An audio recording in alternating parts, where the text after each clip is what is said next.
Good evening, everyone. I would like to begin by acknowledging that we are in Treaty 1 territory and the traditional homeland of the Métis Nation. My name is Carrie Linklater. I'm your chairperson this evening, and I'm joined on the panel by Ms. Tracy Anderson and Mr. Robert Hutchings. Our city assessor today is Jennifer Martins, and our admin secretary is Katie Sutherland. We will be hearing applications for revision of the assessment roll in accordance with the Municipal Assessment Act. The matters for which revision is requested have been described in each application, and we will limit discussion to those matters. The statements that applicants or the assessor make at this hearing are sworn testimony, and anyone speaking to the matters must be sworn in. Be advised that comparison of assessments of properties are not considered evidence of market value by the board. The board is appointed annually by City Council and is independent of it and the City Administration. It makes its decisions on the basis of the evidence provided at this hearing and issues a written order that will be mailed to all parties as soon as possible. Please note that the board's decisions with respect to an application may be appealed to the Manitoba Municipal Board if the matter pertains to assessed value or classification, or to the Court of Queen's Bench if the matter pertains to the application of exemptions from taxation. Should you wish to appeal, information on how to do so will be included with the board's order. With respect to the hearing process, I will confirm the matters to be addressed with each applicant following the swearing in. We will then have the assessor's testimony followed by questions that the applicant may have, and then the applicant's testimony followed by questions. Each side will have an opportunity to summarize if they wish. Once all the evidence about an application has been brought forward, the applicant may leave. The process will repeat for each item on the docket today. The session will close after all the applications have been heard, and the board will deliberate in private and make its decisions. You will receive the order by registered mail as soon as possible. And as information, all public hearings are live streamed, recorded, and will be part of the public record. I tried to say that very quickly. You did very well. Okay. Good evening, Mr. Borkstrom. Good evening. And good evening, Ms. Martins. Good evening. And we will start with, swear them in. And we'll start with 351 Victor. State your name. Jennifer Martins. Do you swear this evidence you're about to present is the truth, the whole truth, and nothing but the truth, so help you God? Thank you. State your name. Bradford Scott Borkstrom. Do you swear that the evidence you're about to present is the truth, the whole truth, and nothing but the truth, so help you God? Yes, I do. Okay.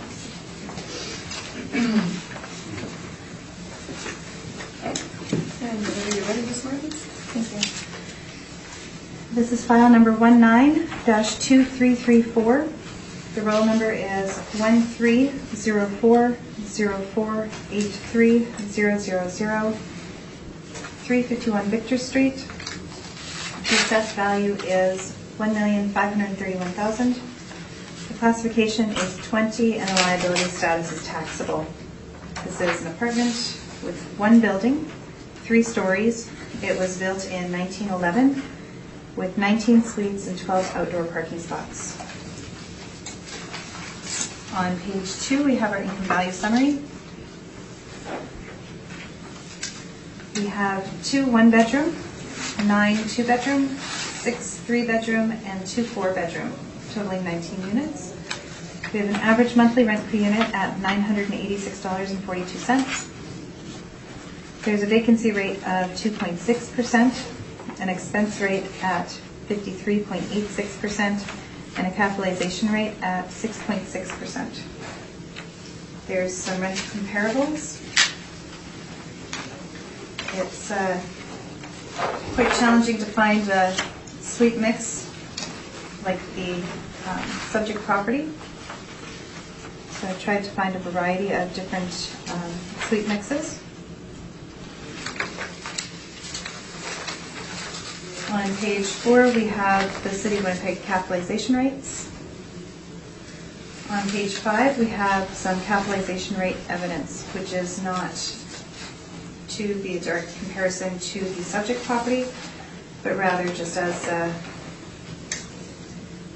to illustrate the accuracy of the model and substantiate the model-derived capitalization rates. On page 6, we have some Municipal Act excerpts, and page 7, 8, and 9 are from the income and expense information that was submitted to the city.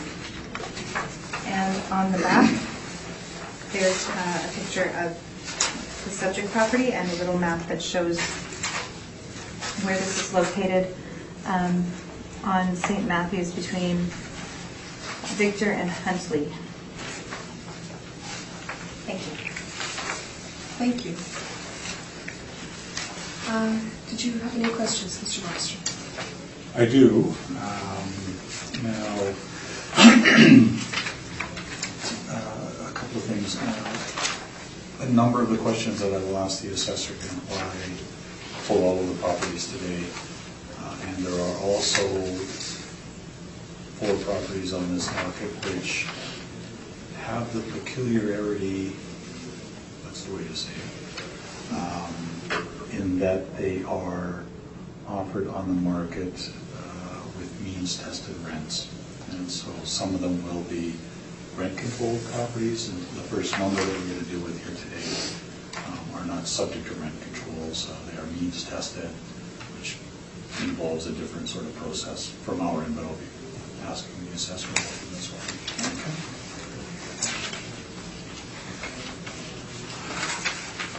So just in terms of a general overview of the properties we'll be dealing, 8 properties we'll be dealing with here today. You're here presenting model rents, Yes. and model expenses.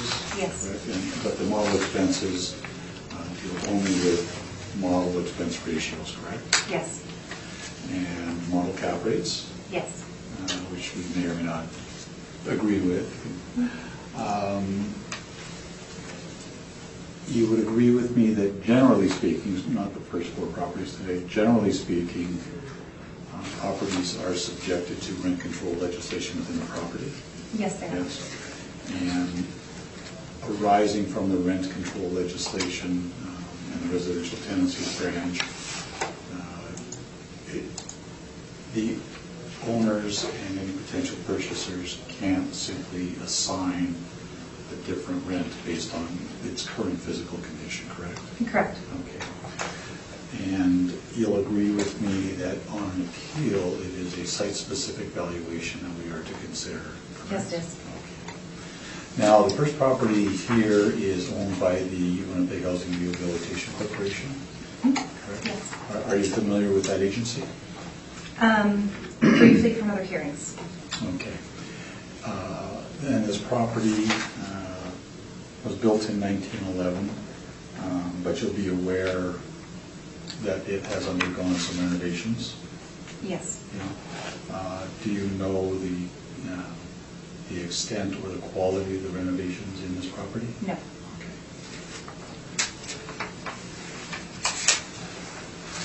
Now, if you turn to your page 4, these are the model capitalization rates, and the second from the bottom rows, headed multiple family, these are the model cap rates that the department applies. Yes. And the model capitalization rates are calculated on the basis of hypothetical incomes, correct? Model generated estimates. Yes. So hypothetical incomes. Okay. Now, adjustments are also made for a number of factors, but one of the factors would be location, correct? Yes. Is this one of the locations that would attract an adjustment to the capitalization rate? I'm not sure. Okay. And those are my questions. Thank you. Thank you. Mr. Hutchins. Thank you, Madam Chair. Ms. Martins,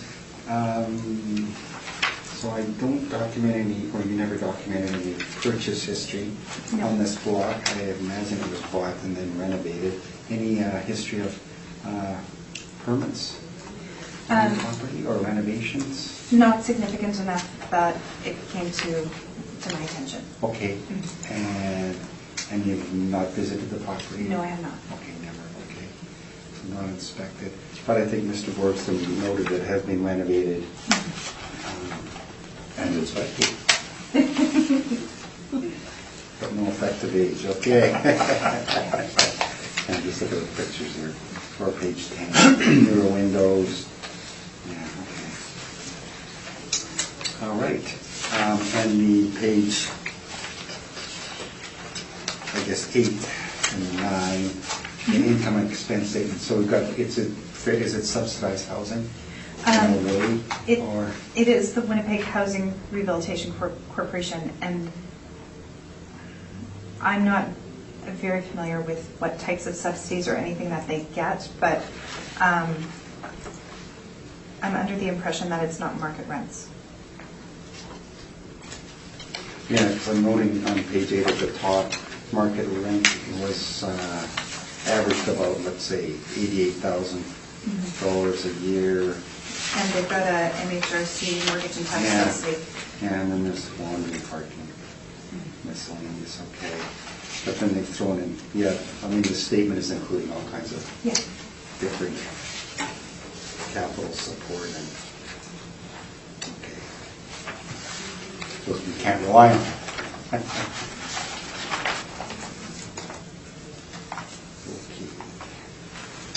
I will leave it with that. Thank you, Madam Chair. Thank you. Questions, Ms. Angela? No, actually, Robert got them all for me. I think you got them all for me, too. Did all the highlights there. So, the floor is yours, Mr. Bruce. Thank you. Before I actually get into the specifics of this particular property, I want to talk with you a little bit about the Winnipeg Housing Rehabilitation Corporation, their mandates, what it is that they do with these buildings. We have, or I have been looking at their properties for more than 15 years. I have inspected a good number of them, including 351 Victor Street. When they acquire buildings, they go through a process of renovation where they tear out all of the character in them. In these older buildings, they drywall, they replace the windows, they remove the heating systems and put in electric heat. And so I have included, I'm just going to take you through some pictures. There's only a couple of them from this property that we have here. At pages 12 and 13. These are 12 and 13. I did only put one page in here. So this reflects what you will typically find in a WHRC project or operation. You'll see there the drywall walls, all of the old finish or the old character is gone. I can tell you in this particular building, when I inspected it, and this goes back quite a few years now, it had some significant structural issues. The northwest corner of the building was dropping significantly into the ground. Now, they stabilized it, but with a stone foundation and a brick exterior, you can't fix it. You can only stop it from going any further. And so that's what's happened here. We haven't considered that in our evaluation, other than to let you know that it was present.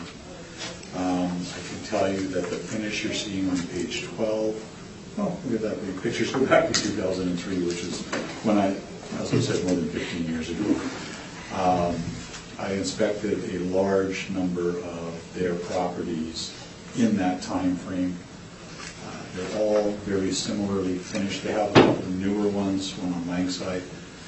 They provide means-tested housing for income-challenged people within our city, which means that we cannot rely on the income that it generates, but in terms of the expenses that they incur, we can actually use those because they're actual operating expenses of the multifamily operation. So for this particular property, and I go through a bit of a description of this. I'll start at page 6 of our evidence.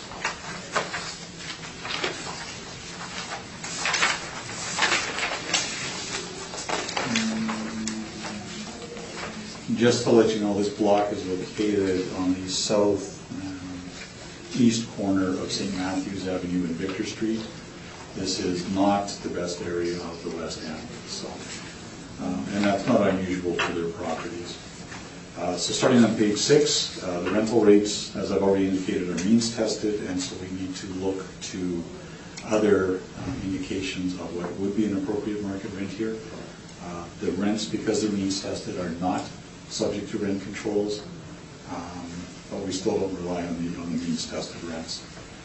But as I also indicated, the actual or site-specific operating expenses of the subject property can and should be used with some small adjustments for administrative costs associated with the ongoing management. They manage internally. They don't have an arm's length property management company. Excuse me. So I took a look at, and as I do with all of these properties, these types of properties, I took a look on page 7, and this table that you see there at the top is it's a I don't want to say restatement, but it shows the fall of 2017 rental market report from CMHC. That's a very comprehensive review of the Winnipeg market, the rental rates within the city of Winnipeg in various areas, and they break it down by age, by area, by size of building in terms of units. And so I took a look at the actual rents that were reported for these different types, and you'll see there that I go through a calculation.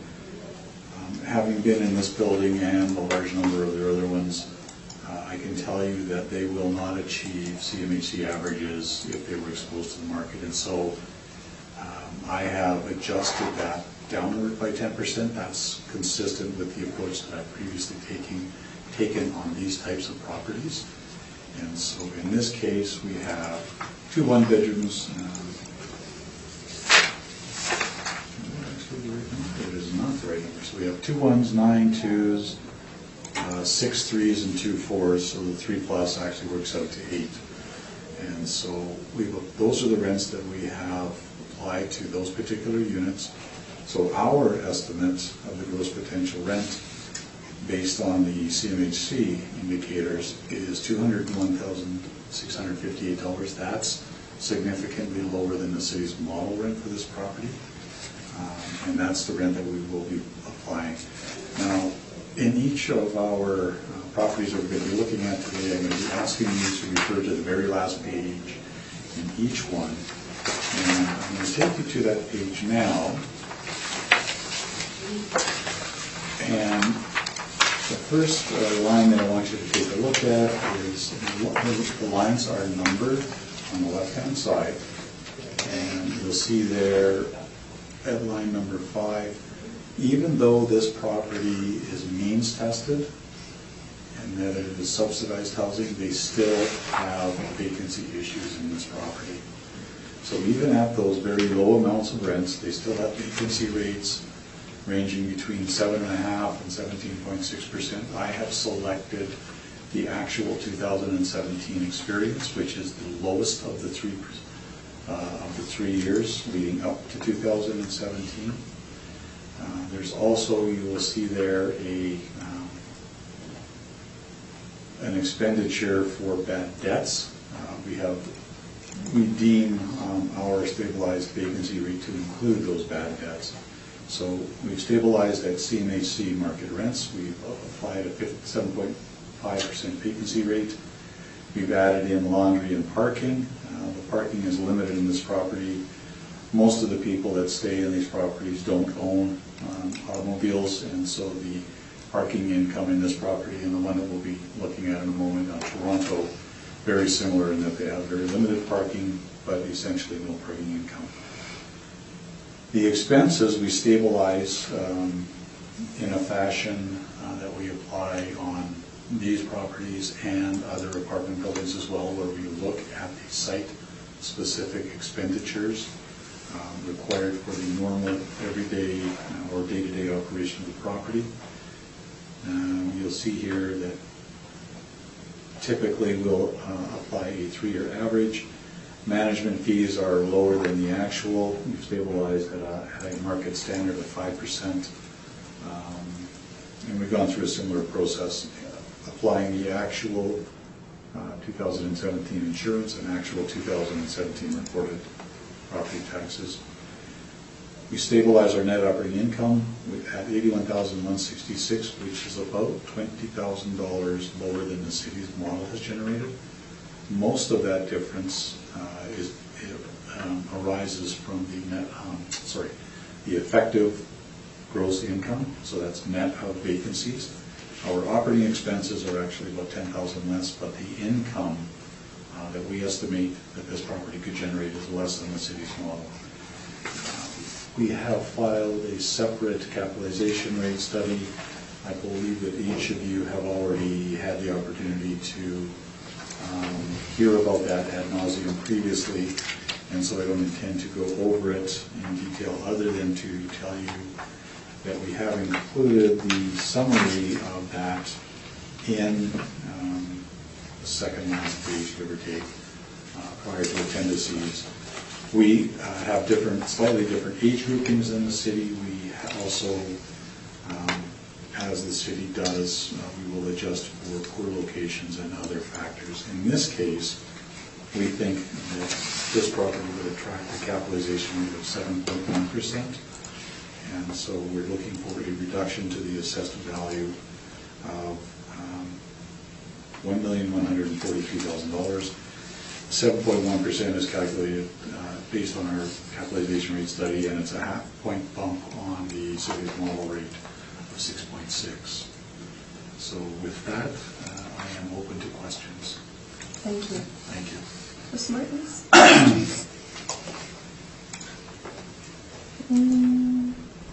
No, thank you. Thank you. Mr. Hutchins? Thank you, Madam Chair. Mr. Borgstrom, I'm looking at line 4 on page 21, your vacancy calculation. Yes. And 2015, there was quite a bit of vacancy. Yeah. Would there be renovations going on in that No. year? The renovations, and as you can see from my pictures, this property was renovated quite a number of years prior to 2003 when I attended the building. So this building has not been the subject of a rehab. That is not the business model of this agency. So 2016 and 2017, it's trending downwards by 60%, Yep. the vacancy. So I'm wondering why you would choose $15,000 allowance. Well, what I chose was a 7.5%, which is the lowest of the 3 years. So it's 7.5%. It's $15,000, but it's 7.5% of what we project to be the potential market rent for this property, not the subsidized amount. And even and perhaps I skipped over it a little too quickly, but even with the subsidized rent and the very low rents that the occupants are paying in this property, still has vacancy issues. I can tell you, I attended a lot of these properties with the chap by the name of Murray Hebert, who used to work for Tashi Center. He then went with the Winnipeg Housing Rehabilitation Corp, and he now works for Red River as a maintenance, I don't want to call it an engineer, but it's effectively that.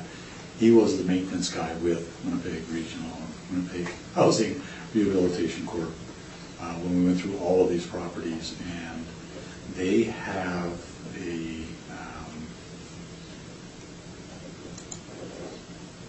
an issue with non-desirable occupancies in here. So people come in there.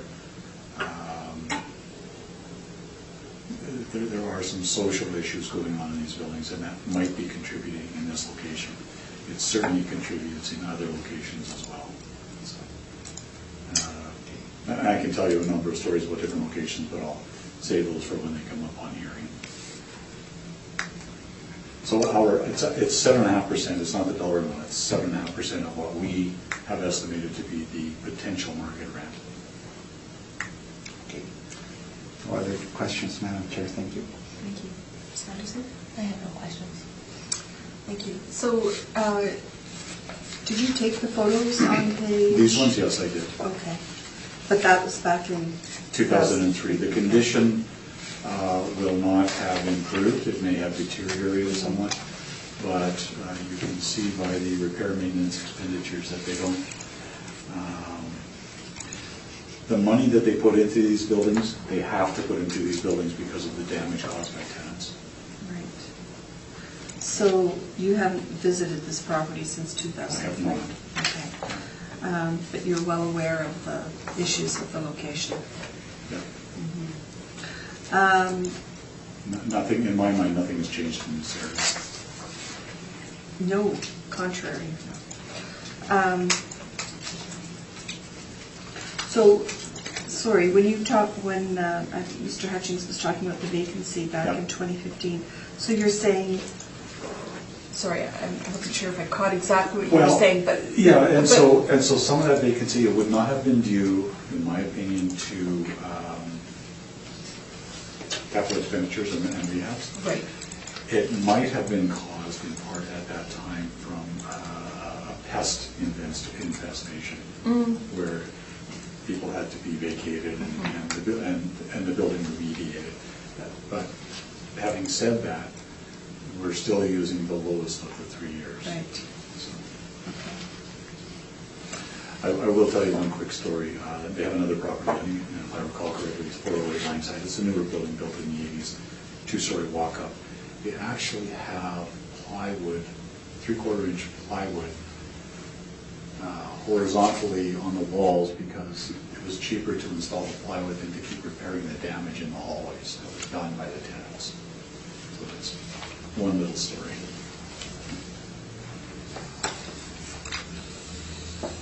Okay.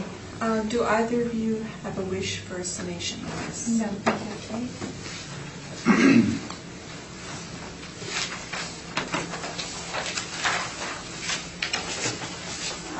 Okay, so we'll move on to 274 Maryland.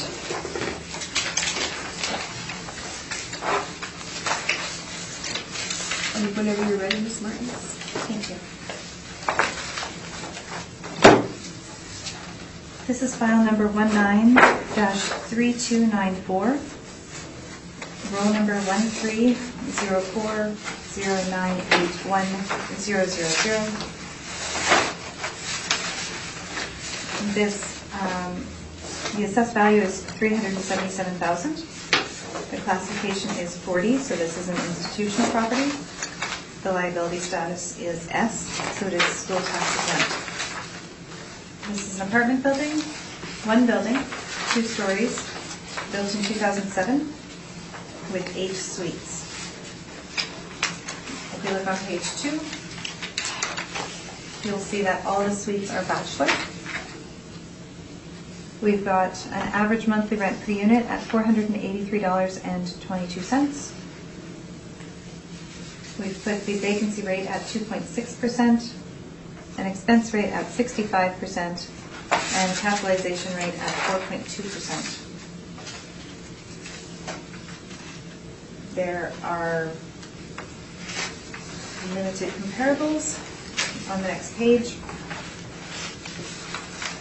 And page 7, we have the income and expense information that has been submitted.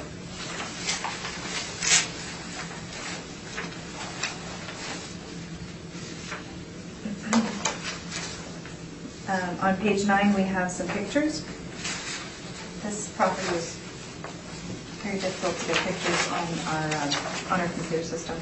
At the top of page 9, you'll see that this is on Maryland, and it is in the area that is between Ellis and Portage Avenue. Thank you. Thank you. Questions, Mr. Forster? Just a few. This property is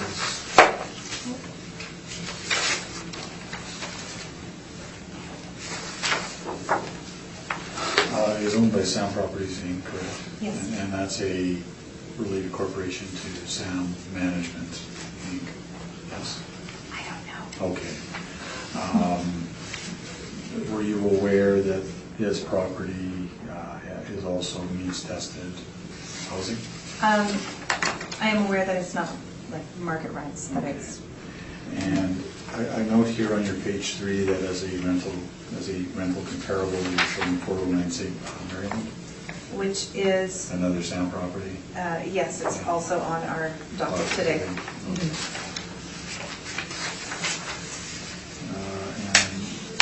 And in terms of the capitalization rate that you've applied, That has been applied by the model. The model has Yes. applied. If we take a look at the range that the model generates on page 4, Yes. you'll agree with me that this property is a little unusual. Yes, that there's quite the aggressive capitalization rate on this property. And at 4.2%, it is significantly lower than the 20th percentile, approaching the bottom end. Yes, it is. Those are my questions. Thank you. Thank you. Mr. Hutchins? The only question, thank you, Madam Chair, is I think on an expense statement there's business tax being declared. Why would the business tax be paid here? Like who's in this property? I had no idea why business tax would have been applied. I'm thinking that there's Is this Sam's office or something? Well, Sam's on. It is not. Their offices are actually located at 425 Elgin. Yeah. So Avenue, okay, yeah. I'm not quite sure why that's in there. And I think if you search the city's records, that there is in fact no business tax applicable to this location or the other one we have coming up. Okay, yeah, because it's class code 40, institutional. It's a couple of cycles ago we argued that, and successfully argued that it should be school exempt, which nets out at almost zero in terms of the tax implication. It should go from a 45% portion to a 65% portion. It seems a little weird. So why would it be class code 40?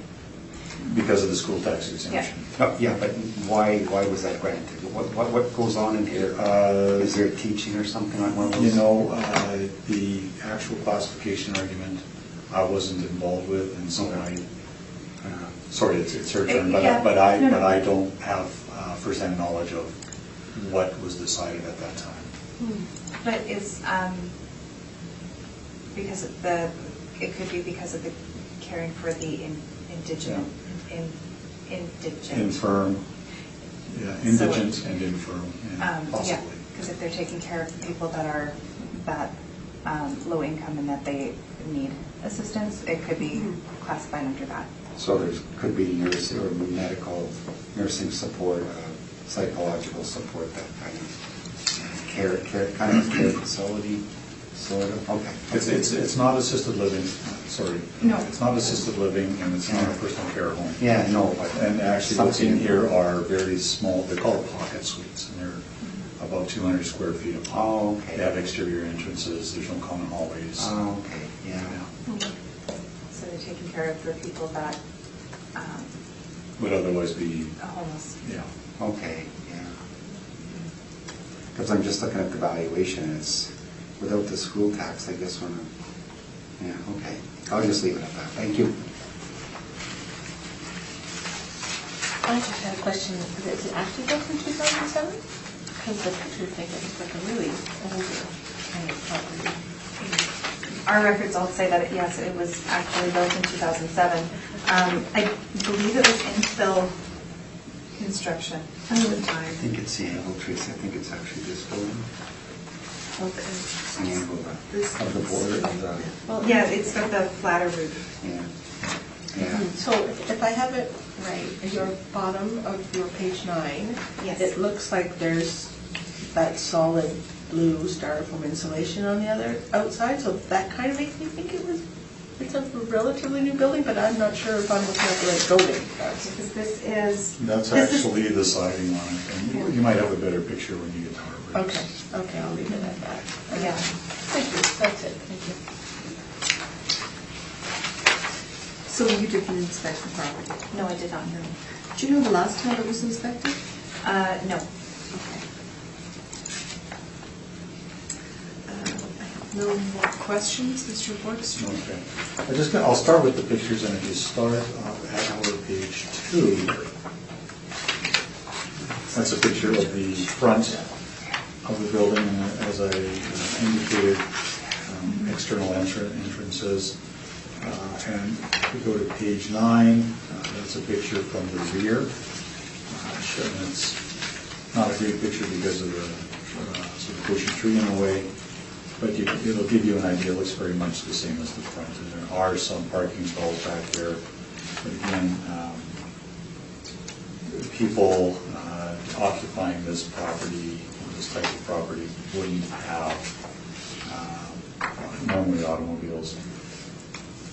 So I can tell you that this property, the site, and I think that Ms. Martin is correct in that it was an infill project, and another one further up the street. It only has 33 feet, about 33 feet of frontage, and a depth to come up with a total site size of 3,505 feet. There are 2 or 3 parking stalls that were previously reported. There are 8 units in here, all bachelor we have on, and so I'll take you to the last page in our submission, number 18 at the bottom. We've gone through exactly the same process as we did before. I took a look at what this property was generating, including, I believe, the subsidies. I took a look at CMHC rents, and we have adopted the city's, or the same rent as the city has in terms of an effective gross income. So there's no dispute there. Our expenses are about $3,400 higher. And in this particular case, 6.2% we don't think is the right cap rate. We've gone with 6%, which reflects the age and the location of the property. The one thing that I do want to draw to your attention is that the property taxes that we have calculated are based on a Class Code 20 allocation, and I believe it was a decision of the municipal board affirming that approach, where you do not use, because it relates to the use, you don't use school tax exempt or fully exempt property taxes. You wouldn't have a zero property tax expense, and so we have calculated on the basis of the 2017 assessed value times the mill rate times the portion to come up with our stabilized property taxes. So with all of that, we're looking for a reduction of $207,000. Thank you. Thank you. Questions, Ms. Martins? The repair and maintenance, they're about $1,500 per suite. Is for units that are about 200 square feet, that seems a little on the high side. Do these units all have like kitchenettes in them, or? You know, I have not been inside these units, Okay. and so I can't answer that question specifically. I can tell you that we go through an exercise for all of these multi-res properties where we go through them and exclude capital expenditures. Mm-hmm. And to be honest, $1,500 a suite is not out of the range that I see, so Okay. it is what it is. Thank you. Thank you. Mr. Hutchins? No, I have no questions, thank you. And I have.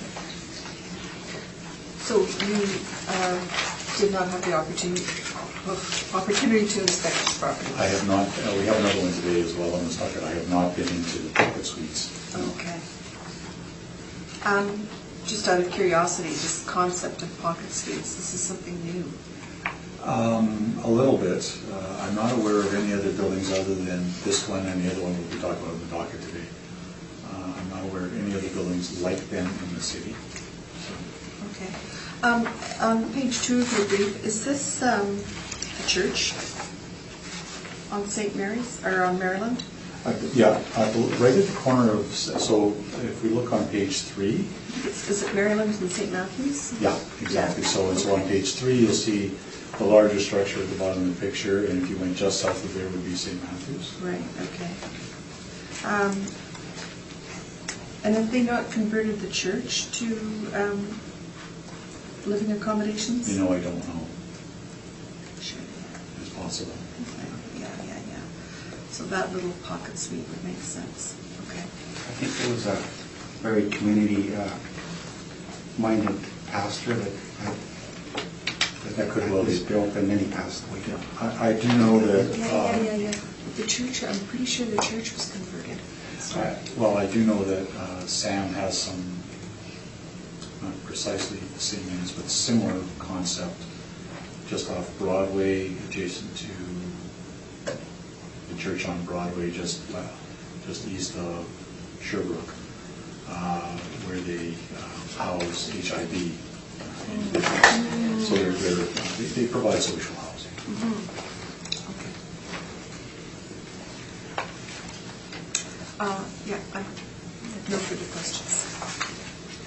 Do you mind if we make a little switch in the order of things and do the pocket suite?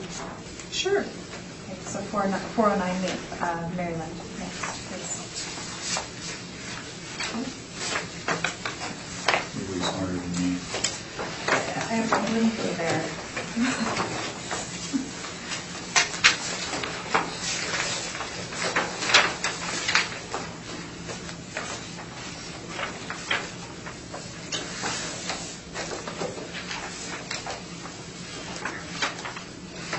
Does everybody have it? Okay. Ready? Yep. So this is file number 19-3296, roll number 13050073000. 409 Maryland Street. Assessed value is $377,000. Classification is 40, institutional property, and liability status is S, taxable, school tax exempt. This is an apartment building. One building, 2 stories, built in 2007 with 8 suites. If you look on page 2, there are 8 bachelor suites in this property. Average monthly rent is $483.22 with a vacancy rate of 2.6%, expense rate at 65%, and a capitalization rate at 4.2%. On page 3, we have a couple of comparables. And again, 374 Maryland is the one that we just heard.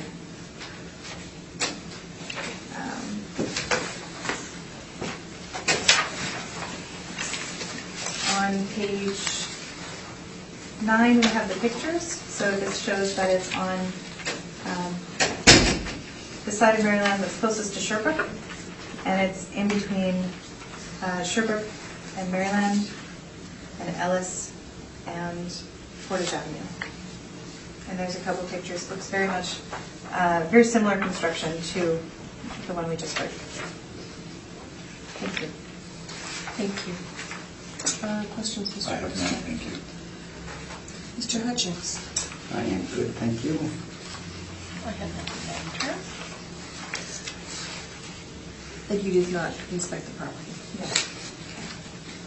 Thank you, and I have no more questions. Mr. Boardroom, if you'd like to proceed. Okay, short and sweet, return to the last page, which I didn't number it. And so, exactly as with the other property, there is no disagreement with respect to the effective rates implied by the model. We come up with slightly different expenses here. Our approach was the same as on the previous property, but the repair and maintenance in this location, for reasons I don't know, is actually less than any other property. We stabilize it on a site-specific basis, other than, as with the other property, the real estate taxes being on a residential 2 classification calculation, same 6% cap rate, and we're looking for reduction based on all of that to $263,000.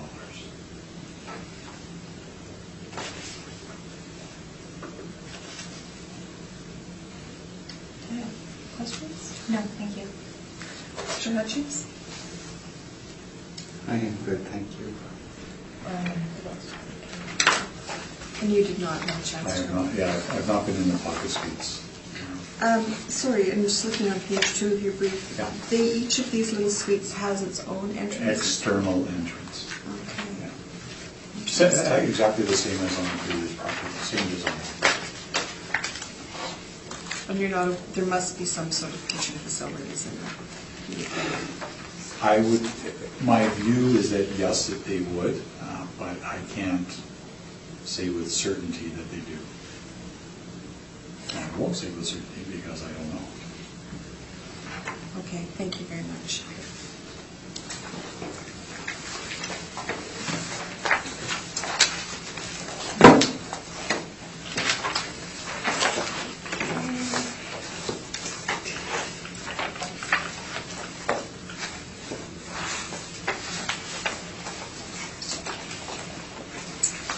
And we will go back to 260 Toronto Street.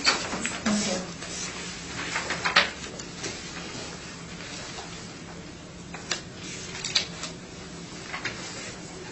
Whenever you want to proceed. This is file number 19-2324, roll number 1304018100, 260 Toronto Street. The assessed value is $684,000. Classification is 20, liability status is taxable. This is an apartment, 1 building, 3 stories, built in 1911 with 18 suites. On page 2, there are 12 one-bedroom suites and 6 two-bedroom suites. The average monthly rent per unit is $556.25. We've applied a 2.6% vacancy rate and a 61.43% expense rate and a 6.6% capitalization rate, giving us the $684,000. On the back, there's a picture and a little map. This shows it's, again, in the area between Maryland and Arlington and Ellis and Portage Avenue. The picture on the bottom is a little misleading. It actually is in one unit. It's only on 1 parcel, although it looks like it's on 3. It's just the height of the property. Sorry, the height of the building.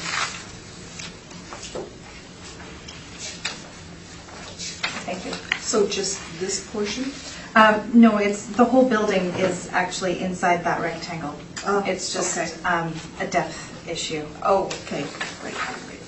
Okay. Thank you. Questions? I have none, thank you. Mr. Hutchins? No, I'm good, thank you. Thank you.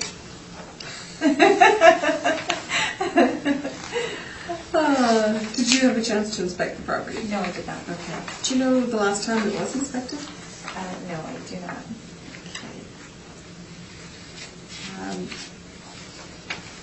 Mr. Borgstrom? Thank Where you. is yours? So we can start at our page 19, which is the last page. I will tell you that this is another Winnipeg Housing Rehabilitation Corporation's property. Full disclosure, I have not been on the inside of this one. It might be the only one of the properties that I've not been, but I haven't been. I understand that it is much the same as the property we look at on Victor. That's what they do with these properties. They go inside, they take out all the character, they put up drywall and install electric heat. So as we look at page 19, again, this is means tested housing. And as with the property on Victor Street, notwithstanding the low rents that are paid in here, the vacancy rates in this property are crazy high. We have, again, as we did with Victor Street, stabilized at the lowest of the 3 years, being 2017. But we have accepted the city's gross potential model rent. Again, I went through the exercise looking at CMHC and it was close enough.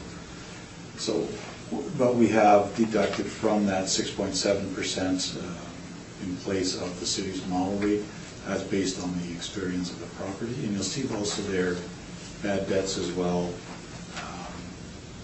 It actually shocks me when I see bad debts on subsidized housing in any event.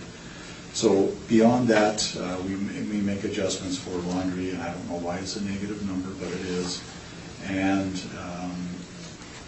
we add miscellaneous income. So our effective gross income is about $4,500 lower than the city's model generates. We take a look at the expenses. Repair and maintenance is, in my view, fairly reasonable. It's about $1,200 a suite per annum. Insurance and property taxes at actual 2017. And in the end, our expenses are about $5,000 higher. So lower income, higher expenses. We have a difference in the operating income. As with the property on Victor Street, we apply here a 7.1% cap rate, and we're seeking a reduction to $506,000. Thank you. Ms. Martins? No questions, thank you. Mr. Hutchins? I'm good, thank you. Ms. Anderson? I'm thinking about it. Do you want to go first? Can you go back? Sure, you should can. Thank you. Just a question about line 27 on the repair and maintenance. Yes. It looks rather high. Actually, no. There are 18 suites in here. Oh, yeah, sorry. I'm Yeah. thinking of those right, okay. But the vacancy is high. Yes. And they have bad debt issues as well. Interesting. Yes. Lots of skips. Yeah. Okay. Questions? I was also curious about the high vacancy rate. But I don't know that you have, can you speak to that a little bit more? Like what causes a high vacancy rate, or do you have any knowledge about that? I don't. About this building in particular. You want to hear another story? Sure. I was at a Love your property stories. on Kennedy, one of the properties. It was a high-rise or a mid-rise.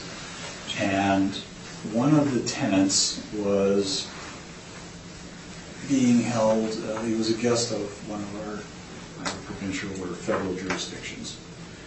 So the unit was empty, and the people that were occupying the suite next to him had their power cut off for not paying their bills. So somebody, and this was several floors up, went from balcony to balcony, broke in through the patio door and plugged in an extension cord. So they could plug in their fridge and a few other things. Frequently in these units, when the power goes out, they don't tell anybody fridges go bad because the power's off. That could be part of it, but it's not unusual in these properties.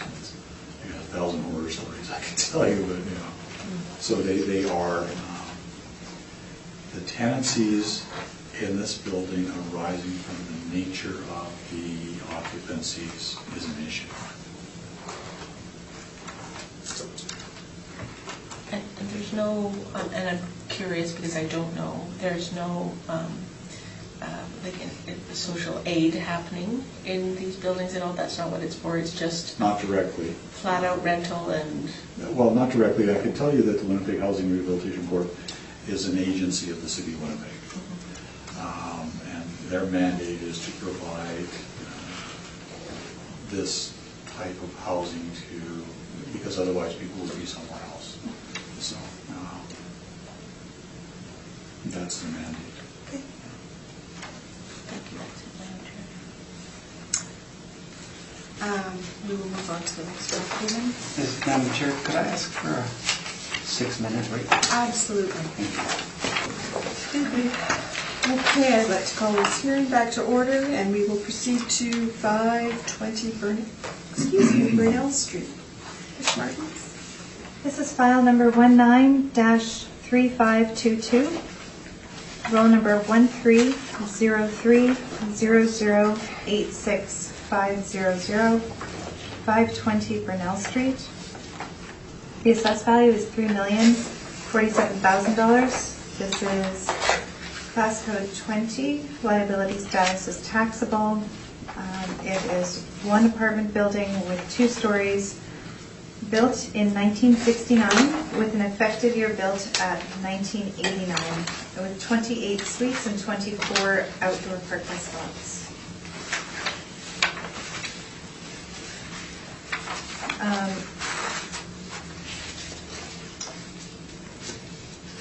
We have sale information from 2013, was quite a while ago. But the sale price was $2,584,999. We've got, our suite mix is 16 one-bedrooms, 12 two-bedrooms, giving us the 28 units. The average monthly rent per unit is at $875, with a vacancy rate of 2.6%, an expense rate at 46.8%, and a capitalization rate at 5%, giving us the $3,047,000. There are some comparable rents on page 4.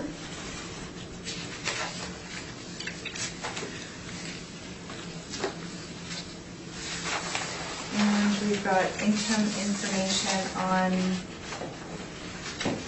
page 8 through 8 and 9. And we have previous order on page 10.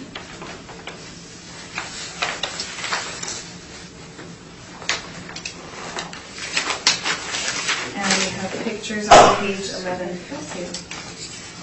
So you've got the map up top showing that this is on Brunel, very close to Ellis. And if you look at the picture in the middle of the page shows the corner of Brunel and Ellis, and this one is very close to Ellis on Brunel. Thank you. Thank you. Questions? I do have just a couple. So this is your typical 2.5-story walk-up 1960s vintage, but it's been rehabbed, right? Yes. So the other question I have, in looking at your page 10, and you've included the board order from the previous appeal, yes? Yes. And it says based on the applicant's evidence there, so can we have our applicant's evidence on this one too? Those are my questions, thank you. Gotta keep it light. Good one. Oh, Mr. Hutchings.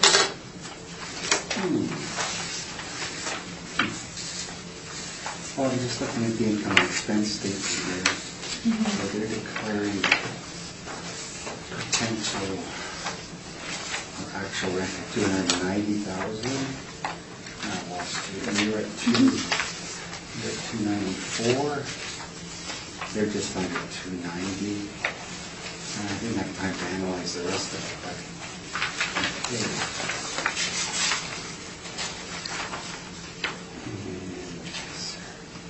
Is there a declared NOI here? 153,476. So the declared NOI is 153,477. And you're all saying 152,341. Okay, sorry. That's all my questions. Thank you. Thank you. Ms. Anderson? I have no questions, thank you. Did you have a chance to inspect? I did not. This one was inspected. The change was made in the effective age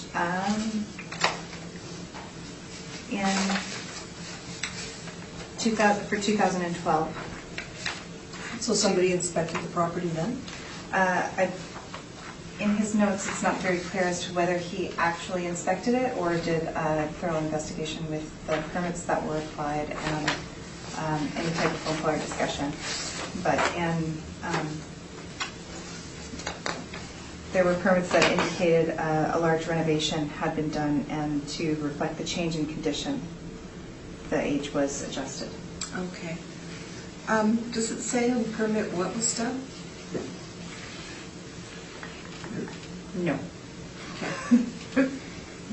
I think Mr. Borgstrom will be telling us. Well, Okay. I thought I extracted the answer earlier.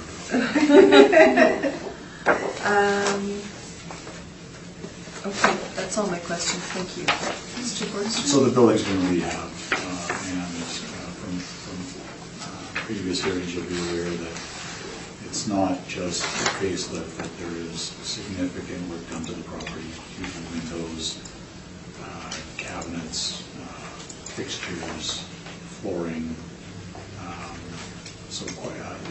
and that's why the effective age is altered, and we don't disagree with the 1989 effective year built on it, notwithstanding its sort of outward appearance. It's 2.5 stories, 60s vintage on the outside. Inside has been fixed up. So. Okay, we'll carry on. Yep. Thank you. So,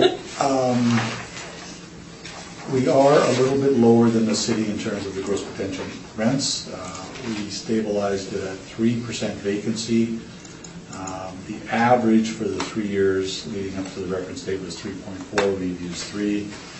But aside from that, there's also laundry and parking income. So our income is higher than the city's model. Our expenses are also very similar to the city's model, and so our net operating income in this case is higher than the city's model. So our argument here centers on the capitalization rate, and based on our study, we think that 5.75 is more appropriate for the stabilized net operating income that we suggest should be used here. Short and sweet.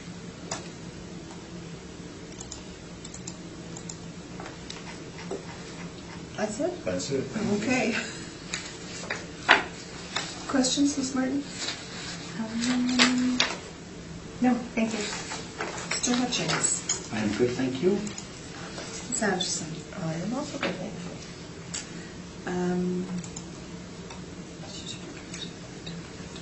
Did you have a chance to inspect? I have not. Did you speak to the building?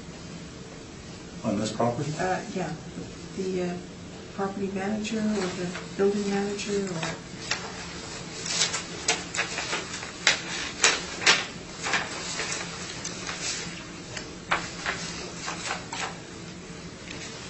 I did not. Okay. Needed to see what I was doing. Sorry? They're starting to blur together, so. I know, I know. I'm just wondering about the overall condition. It'll be, for a 1989 building, I would expect it to reflect an average condition for 89. It was rehabbed not so long ago. Yeah. Okay. Thank you. We will move on to 491 Stradbrook.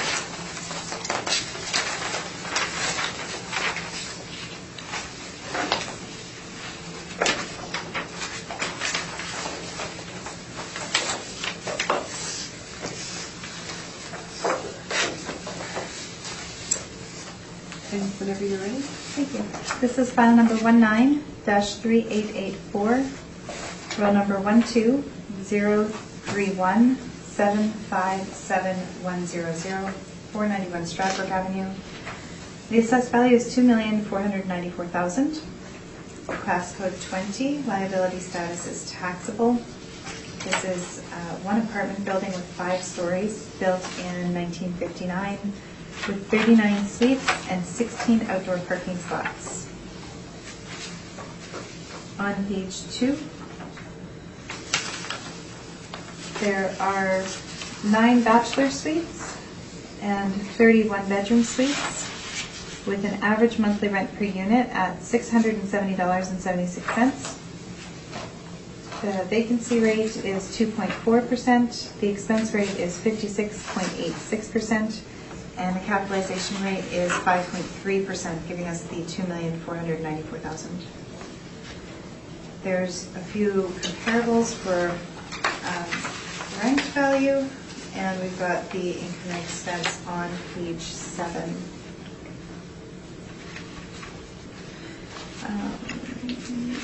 7 through 10.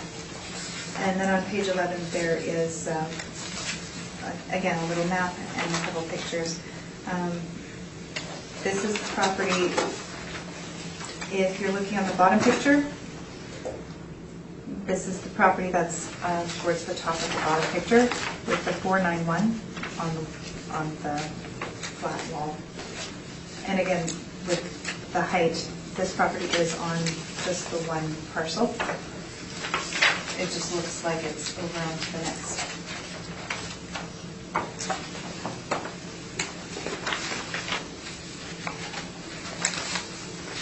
Okay, thank you. Mr. Bergstrom? Thank you. I'm just going to hop on my phone here to use the calculator to deal with that. Yes. Well, actually, sorry, I'll let you borrow mine. Thank you. I did have it in my bag this morning, but I left it at the office.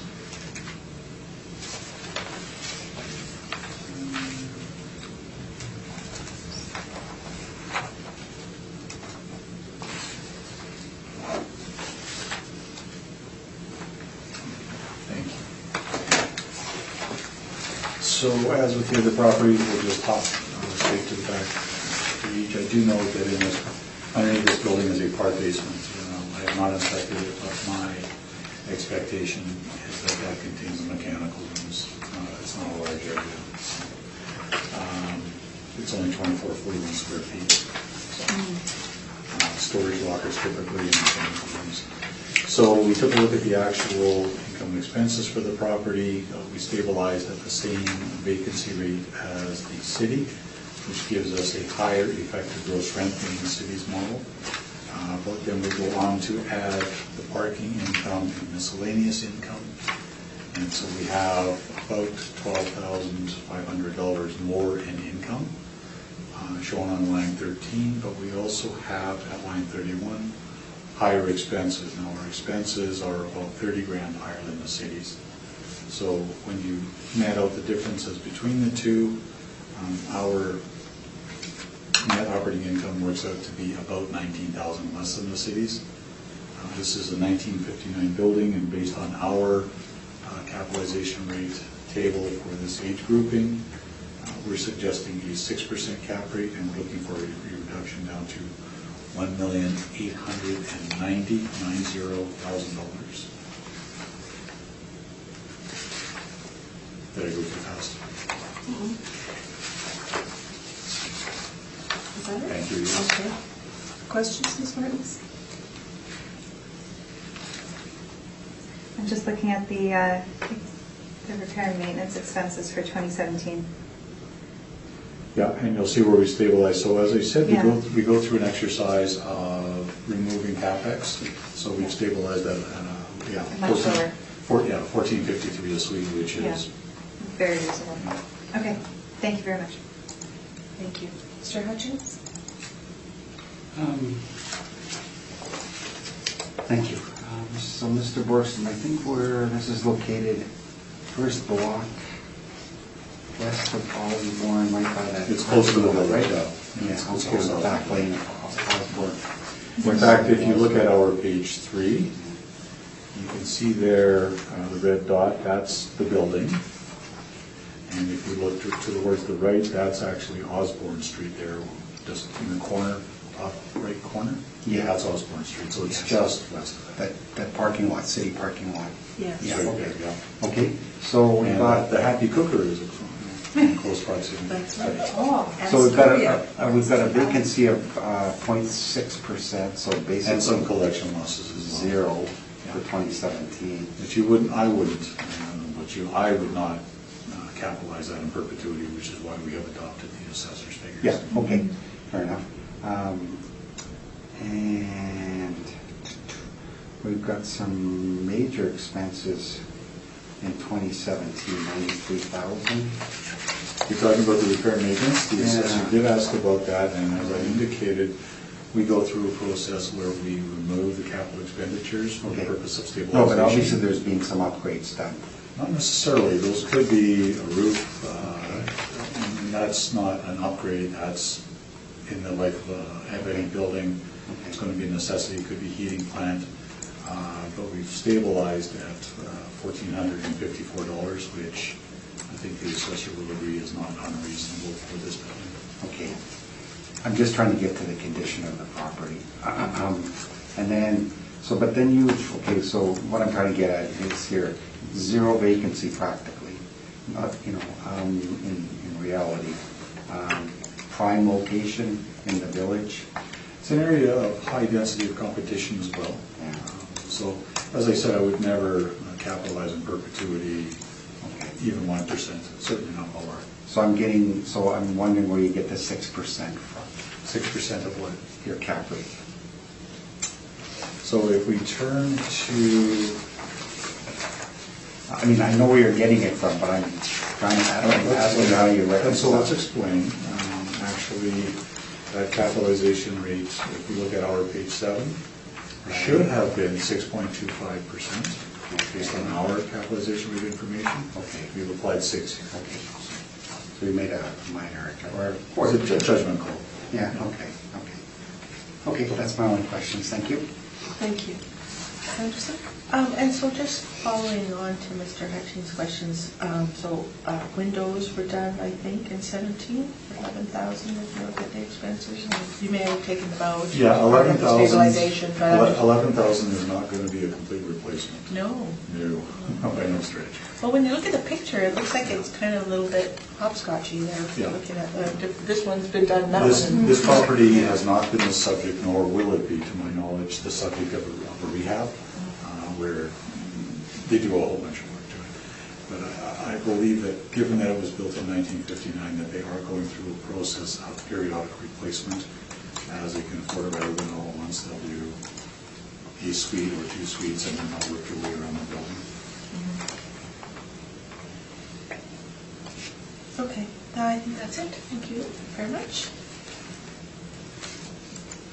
Sorry, and you did not have a chance to inspect? I did not. No.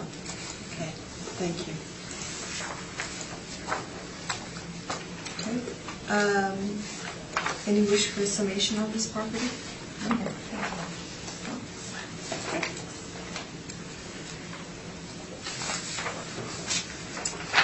We'll move on to 595 Beverly.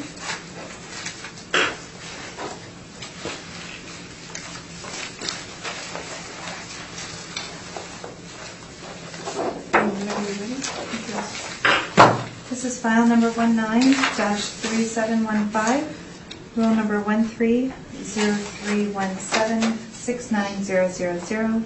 It's 595 Beverly Street. The assessed value is $446,000. Class code 20. Liability status is taxable. There's one building with 2 stories built in 1953 with 8 suites and 4 outdoor parking spots.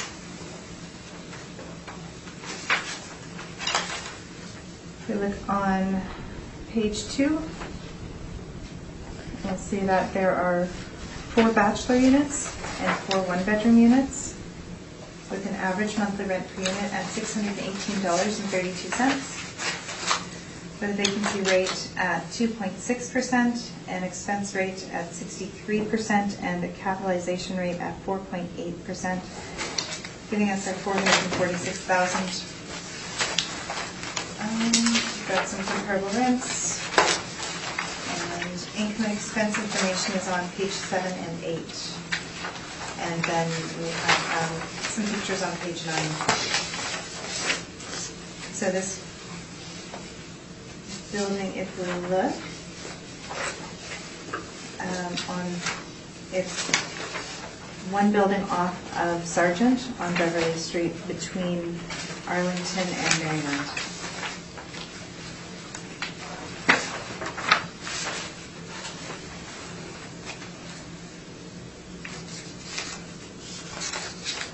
Thank you. Thank you. I do have a couple of questions on this one. You'll agree with me that this is not a prime location? This is less than prime as far as location goes, yes. And the age of the property is built in 1953. Yes. And so if we just take a look at the model cap rate that's been applied, at 4.8%. Yes, it is. And when we look at the grid you show on page 4, that's actually below the 20th percentile in this area for a building built in 1953. Yes. Well, is the model a little wonky from time to time? I wouldn't use that word. I would say perhaps there are other factors that are influencing it in an unexpected direction. Okay. Those are my questions then. All this cryptic conversation this evening. Mr. Hutchins? No, thank you, Madam Chair. I'm good, thank you. Sanderson? I believe I am good as well. Thank you. Again, you didn't have a chance to inspect. No, I did not.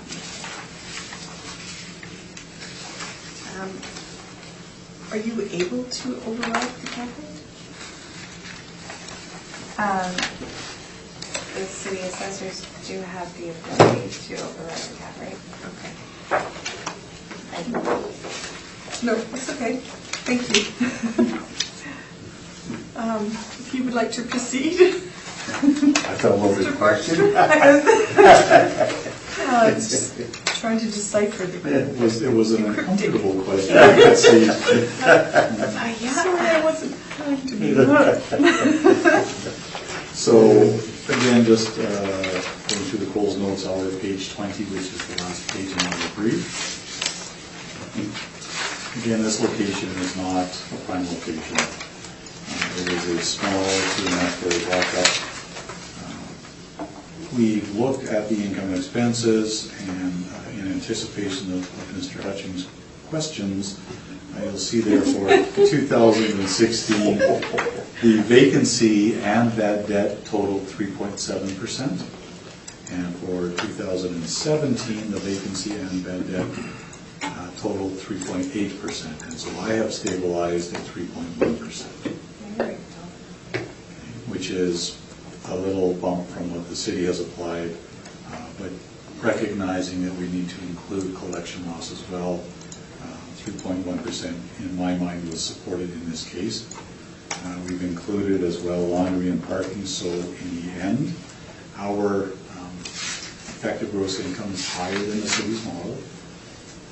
But when we go further down, our expenses are slightly higher than the city's model, and our net operating income in the end works out to about $2,000 higher than the city's model. So again, the difference here lies solely in the cap rate. Based on this age grouping, it should, in our view, attract a 6.25% cap rate. We adjust that upwards by 25 basis points to reflect the location of this building, this apartment building. So we're seeking a 6.5% cap rate, and we're looking for a reduction to $363,000.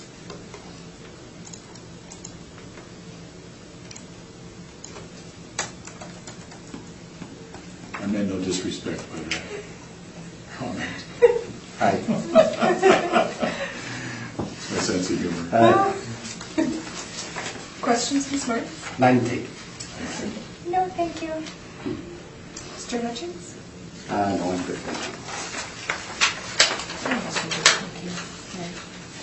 You didn't have a chance to inspect? No, not this one nor the next one. In anticipation. So how many suites?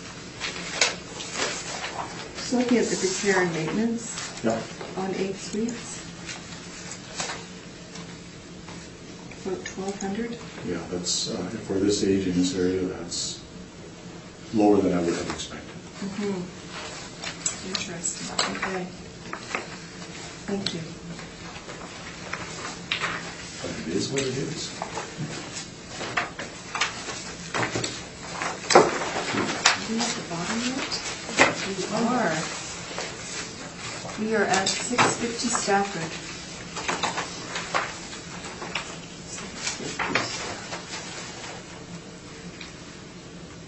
This is file number 19-3883, roll number 12012626. 22,222,000. 650 Stafford Street. Assessed value is $2,692,000. Class code 20, liability status is taxable. This apartment building is one building with 2 stories. Actual year built is 1968 with an effective year built at 1973. There are 26 suites and 20 outdoor parking spots. On the next page, we'll see the income value summary. We have 20 one-bedroom suites and 6 two-bedroom suites with an average monthly rent per unit at $923.90. We have a vacancy rate at 2.4%, an expense rate at 49.29%, and a capitalization rate at 5.3%. That gives us our $2,692,000. We've got the income information on starting on page 9, and then pictures on the back. And this is in the area that is between Taylor, Grant, and Pembina in there. Thank you very much. Thank you. Questions, Mr. Booster? Mr. Hutchins? Yes, thank you. Okay, so I'm looking at the income expense statement, and they've got a declared potential rent of $441,000, Yes. and your model saying $288,000. Yes. I think also they have bachelor suites listed, and we don't have any bachelors in our suite mix for this property as well. So you think your suite count is right? Or is there some maybe subdivisions in there? No, it looks like some of their one bedrooms, because we have, if you add up the bachelor suites and the one bedrooms, that's the same number as we have just for one bedrooms.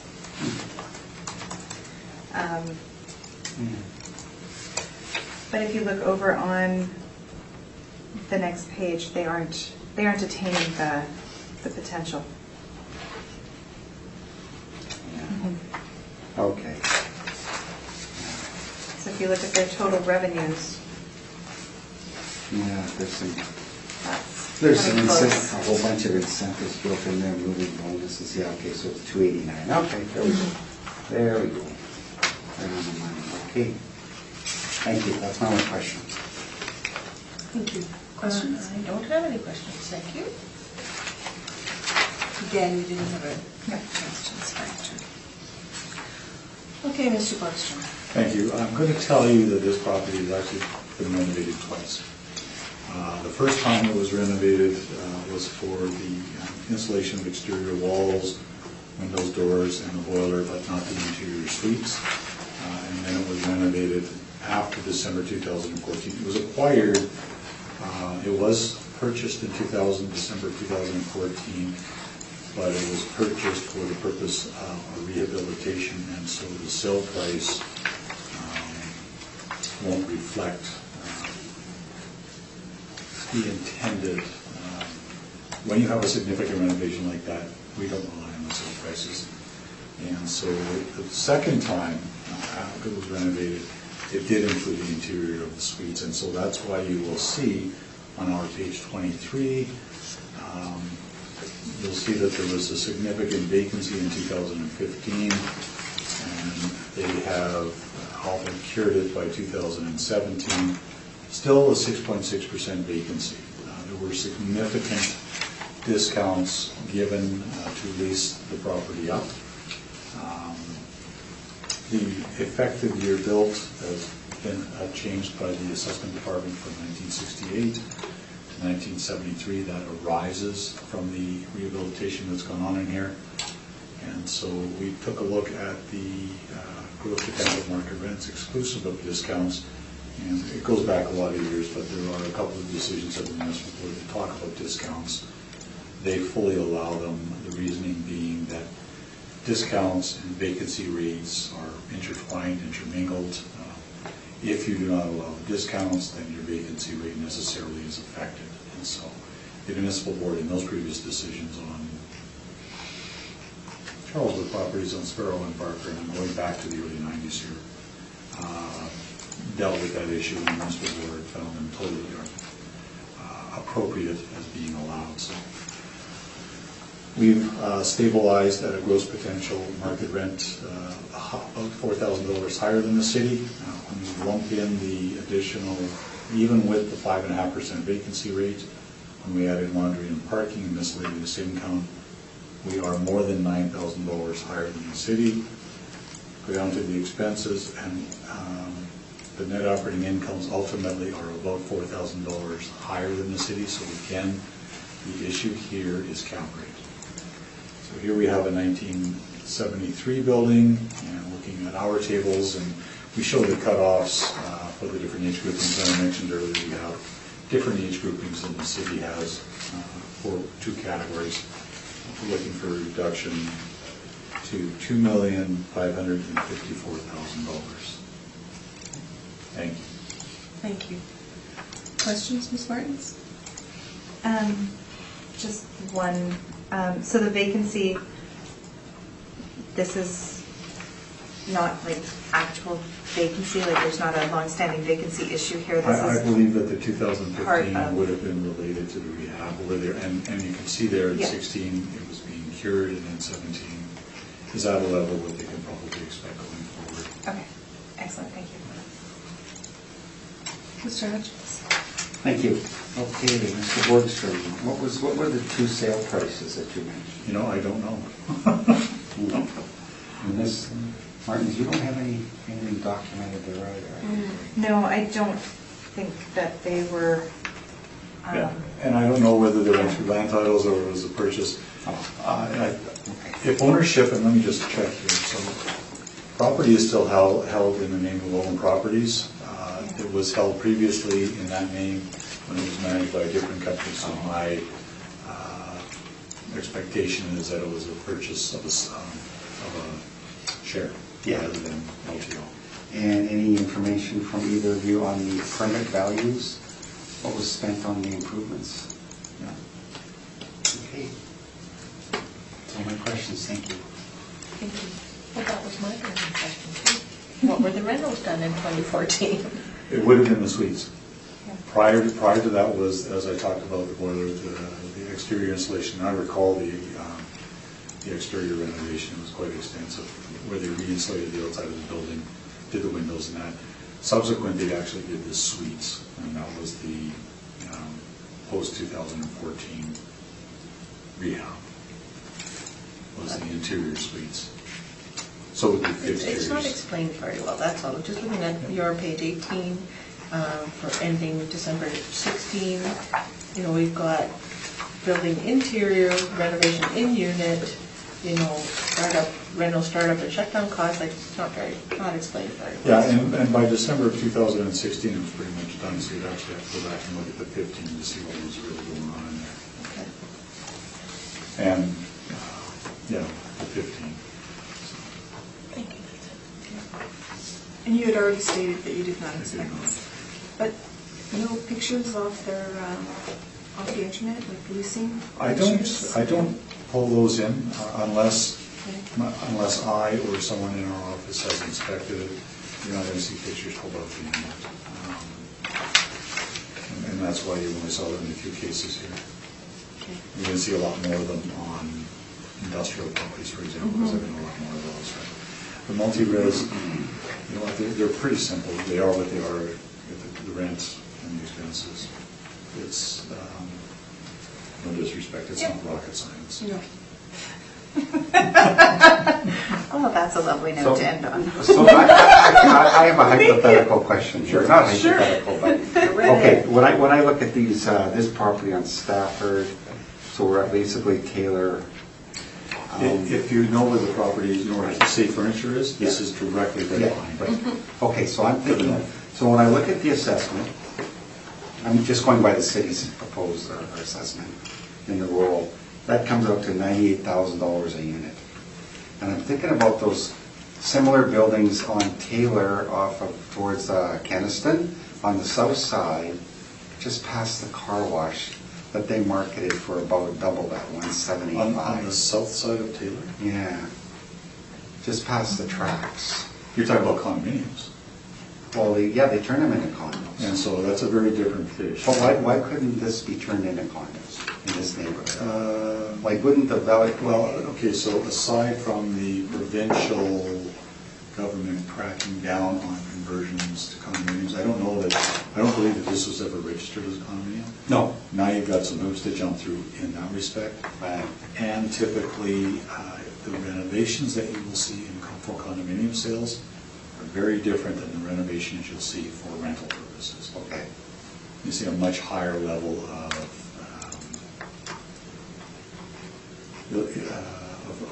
quality, if you will, in terms of for condominium sales versus for. But for older, like 1970 block, they're going to put in new, nice-looking cabinets, granite countertops, and new plumbing fixtures, and they're going to sell them for $175 in that neighborhood. It'll be more than nice looking for condominium purposes. Yeah. It'll be more than just the kind of carpets that are going to be going in here for rental purposes. There'll be very different grades put in there. So my view of those is that condominium conversions attract a very different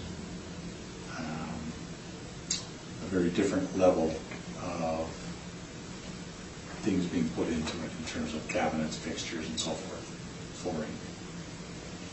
Well, they might look that way, but whether they are that way, the quality is, whether it's there or not, you know what I'm saying. Anyway, it just, yeah.